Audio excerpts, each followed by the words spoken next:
বিসমিল্লাহির রহমানির রহিম। এখন বড় ছেলের বিষয়ে কিছু উচিত কথা। সংসারের বড় ছেলে যতই কর্ম, যতই কষ্ট, যতই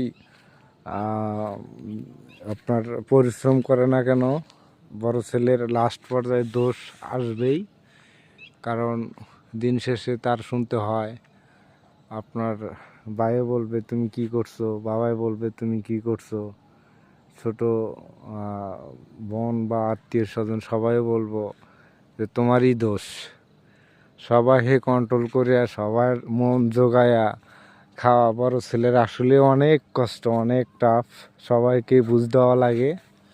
তারপরেও দিন শেষে বড় ছেলের দোষ। এটা কি জন্য বললাম, দেখা গেল যে ও দুনিয়ায় আসছেও আগে, কষ্টটাও করছেও আগে, নিজে না পরে ছোট ভাই বেড়াদের জন্য পোশাক কিনছে বা নিজে না খায় ছোট ভাই বেড়াদের জন্য খাওয়াইছে।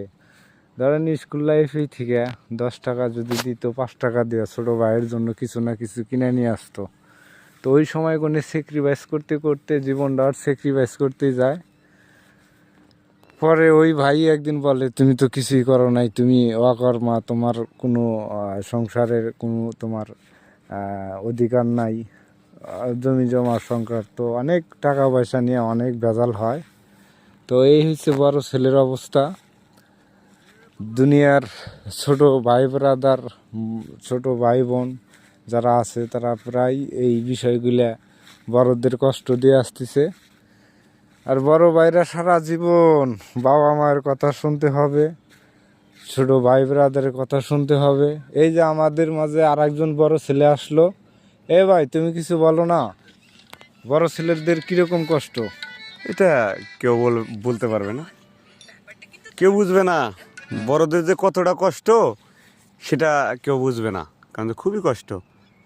কারণ সারাদিন পরিশ্রম করে দিন শেষে কিছুই নয় সব। বন্ধু আমার কাজ করে আছে, বন্ধু প্রায় আসেনি, বন্ধু এখন খাবার খাবে, খাবার খাক। তো আমরা এখন রাতের অন্ধকারে ভিডিও করতেছি। উচিত কথা সব সময়, রাত আর দিন নাই, সব সময় উচিত কথা বলবো আমরা। আমাদের উচিত কথা বলতেই হবে, কারণ পেস্টারই নামে উচিত কথা। 1971 যুদ্ধের পর থেকে যত কাহিনী, যত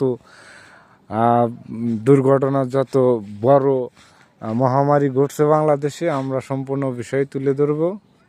আমাদের পেজে সবাই ফলো দিবেন, পাশে থাকবেন। ধন্যবাদ।